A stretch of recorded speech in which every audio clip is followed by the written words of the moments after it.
Salut à tous, c'est Sako et aujourd'hui on se retrouve pour cette nouvelle vidéo. Et oui, nouvelle vidéo, ça fait pas mal de temps que j'en ai pas fait.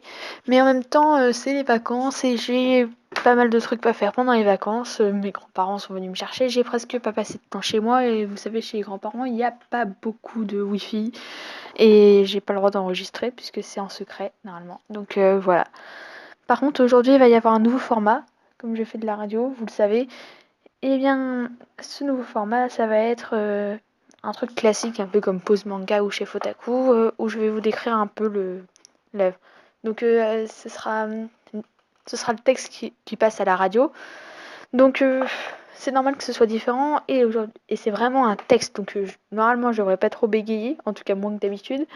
Et je suis moins stressée que d'habitude, enfin, parce que j'ai reçu un commentaire comme quoi j'étais trop stressée. Celui qui me l'a envoyé devrait se reconnaître.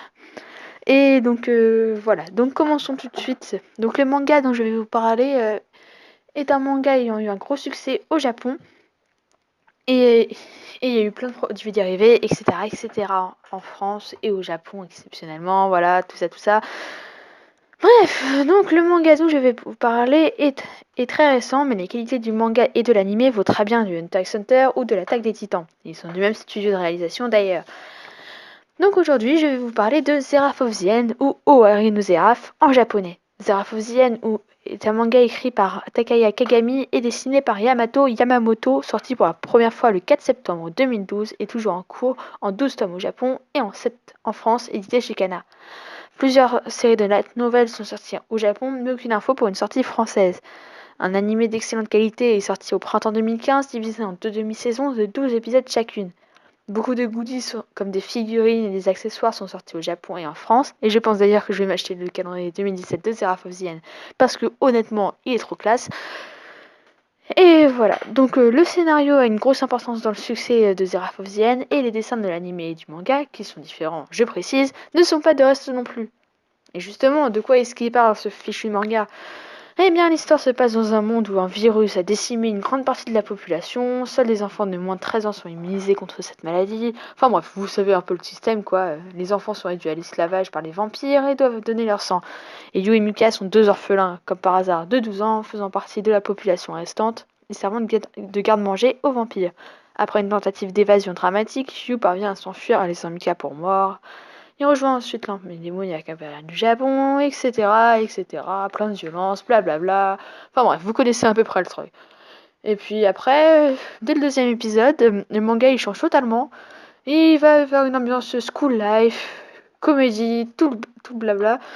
Et il y en a beaucoup qui n'aiment pas ce changement radical. Mais pourtant, il apporte un gros plus à l'histoire. Les scènes dramatiques, elles sont toujours présentes à d'autres endroits de l'intrigue, mais elles ressortent plus grâce à la bonne ambiance des premiers épisodes. On a aussi un très bon choix de narration. L'un des proches de Yu est un vampire. Bon, là, c'était une petite phrase pour la radio, donc je peux le dire là sur Mika est un vampire. Voilà, vive le spoil. Voilà. Pouf, ça fait du bien de spoiler. Ce qui nous permet de voir l'évolution de l'intrigue dans les deux camps et s'attacher à chaque personnage que l'on nous présente tout en faisant avancer l'histoire. Bon, ça, j'avoue, c'était un peu pour faire de la pub au manga parce que j'ai bien apprécié. Voilà. Ouf. Après, les personnages sont très intéressants. Comme dans Senseiya, les personnages ont leur combat personnel à mener, leur passé est très bien ficelé en rapport avec les vampires. Mais Senseiya fait 114 épisodes alors que Seraph of the End n'en fait que 24. Et en 24 épisodes, on a déjà un scénario digne de ce nom, des personnages d'exception, une intrigue bien que classique dans la forme mais très originale. Là, si j'ai comparé avec Senseiya, c'est parce que la première émission de radio que j'ai produite, c'était avec... J'ai parlé de Senseiya. Et oui, comme sur la chaîne YouTube. Donc voilà, petite précision pour ceux qui ne pourraient pas savoir et ceux qui sont pas en Sarthe, lol. Bref, revenons à Seraph of the End. Autre point fort, l'univers est très sombre et il est installé dès le premier épisode et on n'attend pas la moitié de la saison pour savoir là où il veut nous mener la série et l'ambiance sombre et dramatique parsemée d'humour, le tout servi sur une qualité visuelle digne des plus beaux épisodes de Hunter x Hunter 2011. Enfin bref, parlons un peu de la forme maintenant.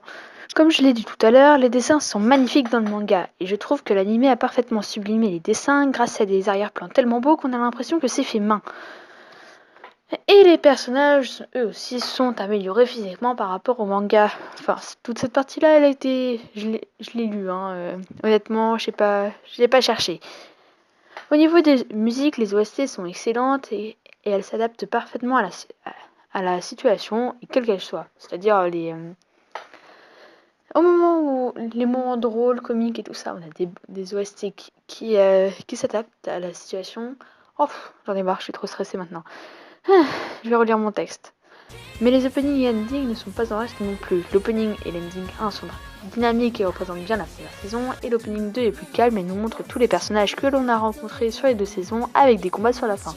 Mais ma préférence revient à l'ending 2 qui est très calme au début, puis qui devient plus vif. Un parfait mélange des deux openings. En bref, tout est là pour qu'on puisse se plonger intégralement dans l'histoire. On peut retrouver pas mal de similitudes avec le manga L'attaque des titans, mais de bonnes similitudes, comme le fait que l'humanité soit redevenue une espèce menacée par des forces méconnues ou invincibles, avec des armements spéciaux et des armées montées exprès pour combattre ses prédateurs. Ces points communs sont accentués quand on sait que les deux animés sont réalisés par le même studio. Et quand on sait à quel point l'animé de Shingeki no Kyojin est super, forcément on ne va pas s'étonner. En conclusion, je dirais que Zeraphosienne est un manga excellent dans tous les sens du terme, et on voit rarement un manga aussi bon et son succès clairement mérité. J'ai terminé l'anime récemment et je peux vous dire que c'est certainement l'un des animés que j'ai beaucoup apprécié cet été, ou plutôt le plus apprécié cet été. Enfin bref, vous avez compris j'imagine, je vais pas m'embêter sur ces mots. Je vous conseille vivement de lire le manga et de regarder l'anime car ils sont vraiment captivants. Bon pour ça, hein, voilà, tout le monde sait, c'est cool, voilà. C'est nul comme conclusion. Bref, j'espère que vous avez aimé la vidéo. Si vous avez kiffé, mettez un commentaire. Pas de like, hein, c'est pas... Je préfère répondre aux commentaires plutôt que voir les likes. C'est pas cool sinon.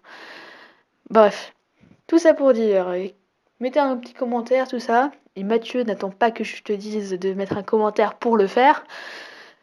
Merci, il se reconnaîtra, j'imagine. Bref, merci d'avoir regardé. À la prochaine. Ciao!